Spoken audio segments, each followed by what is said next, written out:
is your definition of sacred? Or sacred contract or sacred? Sacred. Maybe it's because it comes from essence, then in my life is sacred too. I'm sacred. Just to see that we're talking about the same thing. What is your definition of sacred? Sacred is a perception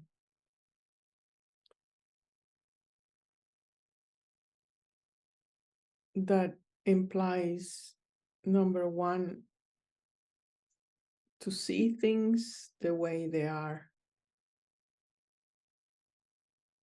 You see a tree and you don't have any utilitarian motives. Oh, I'm going to cut this branch to make wood or to make fire, to make a furniture. I need to transplant it. Same thing with a person. And in that observation, relation that have no motives, you meet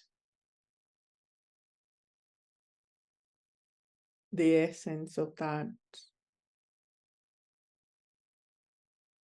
manifestation of the one, which is the same as you. So when these two manifestations meet under the observation or under the perception of purity, order is established, beauty arises, wonder become forward, and a sense of care, a sense of delicacy, delicate is delicate, sense of grace, respect, and reverence. With those attributes of perception, honoring come forward, an acknowledgement, you are it, and that is sacred. That is a secret of creation. That is a pure perception. Since it's related to the subtleness, only can be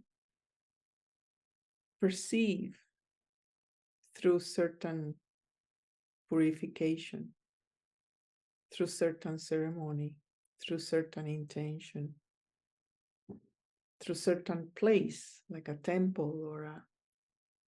Therefore, rites have been put in place to connect with the sacredness, to open the space for that perception to be. The problem with that is the infantile or irresponsible mind think that is something above them, like a god is a god, is a goddess, is something superior than me. But it's far from it. It's the different attributes of the subtle that it will match your own biology, that it will produce certain experience of equality or seeing yourself in the other.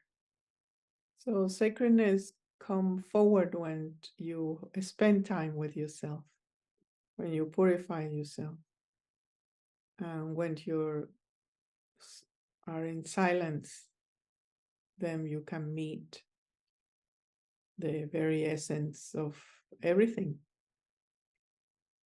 Everything have the same essence, the same matter, the same attributes, same Trinity. When this subtle energy gets into matter, It forms the biology. And it can be embedded in objects as well. You know, like in the Hindu tradition, for example, they, through certain mantras, they attract certain attributes and put it in an idol. We have seen it many times in India how certain stones or temples have the energy of Kali or Durga or Mm. the different deities, because it's through those mantras, through those worship, that the subtleness get maintained in the body, get maintained in the matter, calling that object sacred. Will it be the same with the chakra of the earth? There's some subtle deposit of that? Of divinity, yes. Yes.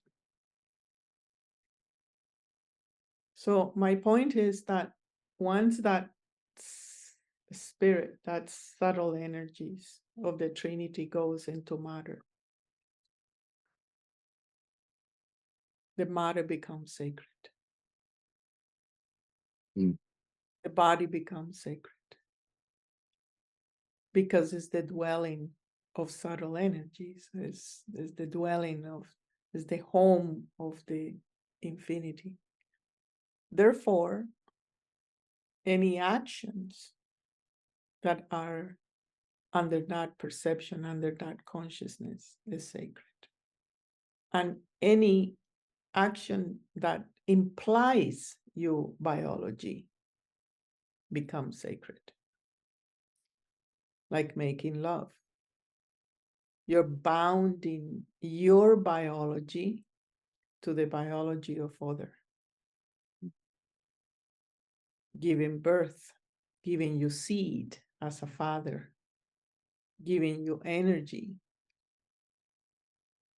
to a cause or to a something that is higher in purity and subtleness. It becomes sacred contract. That's why this type of sacred contracts involve your biology. The first sacred contract we all have is the contract with our mother. First is the mother, then the father, because involve the biology. Other type of contract that is sacred is the doctors, the healers that touch the body. Surgery is a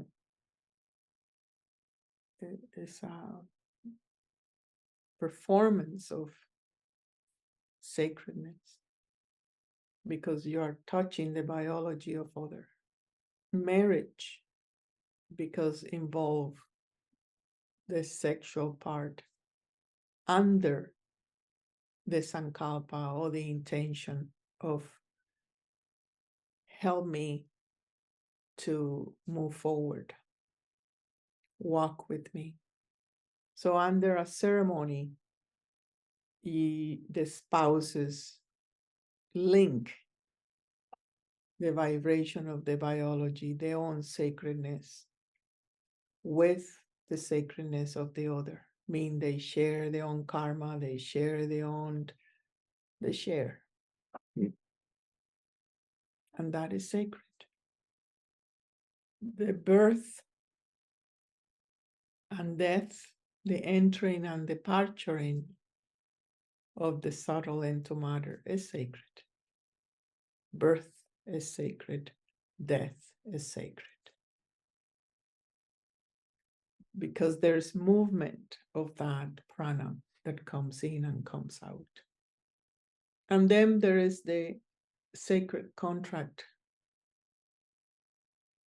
with a teacher that is unbound to the biology, but is bound to your spirit. is bound to the quality of the spirit bodies to help the passage through the soul bodies and through matter. And that is beyond life, beyond death, where both are sharing, not through biology, but through the spirit itself to help each other, to sustain the spirit, the movement of the spirit. So when we do contracts that are in no awareness, even especially for women, let's say those one night stands, they offer their biology to be infused by other information that is just junk. There is cells that will be linked to that other person, to that other karma. And the amount of cells that will hold that information will depend of how much your biology was participating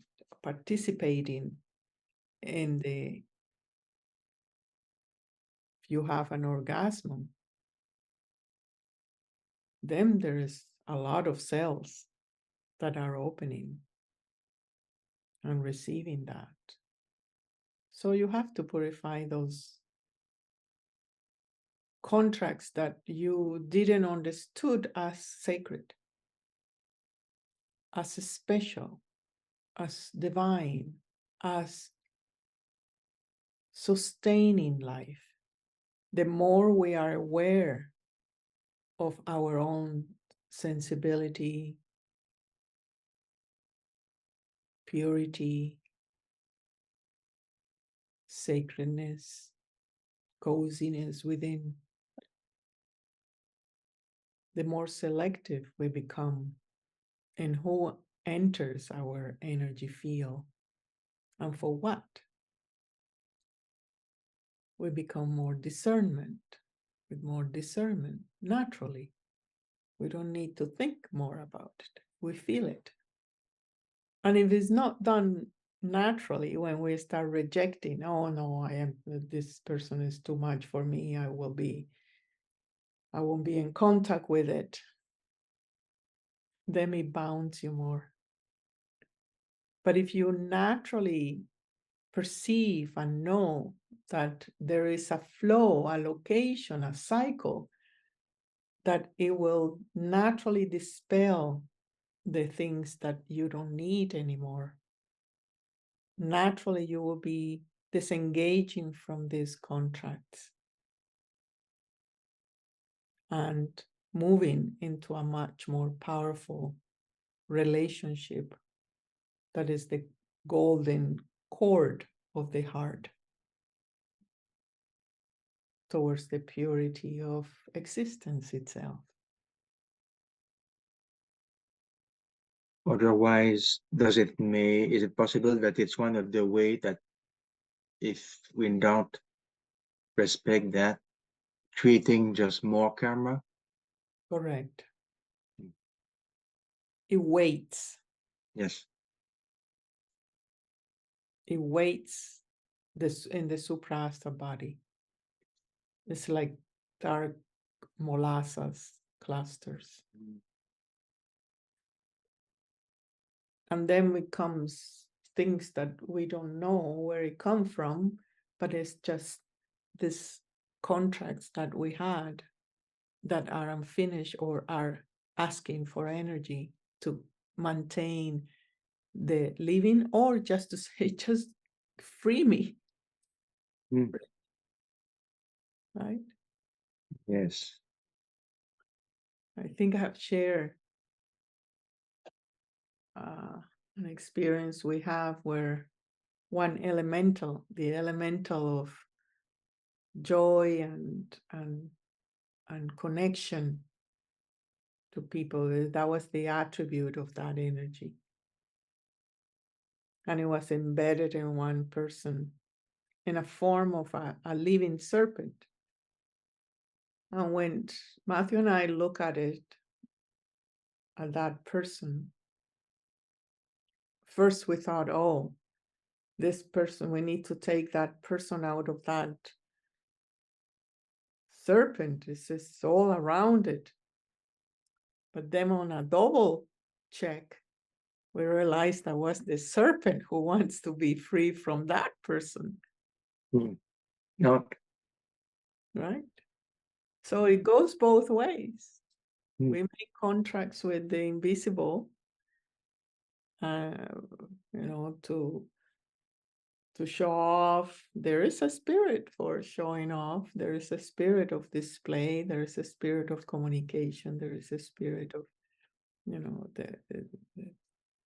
all the attributes of the larger planets. And we also need to be unbound from it. Otherwise, we are just reacting and not really embodying our own energy, our own self. So sacred contracts is a large topic, but is No, thank you. That was really beautiful teaching and very yeah. Well, helpful. hopefully that helped you a little bit. Oh, yes.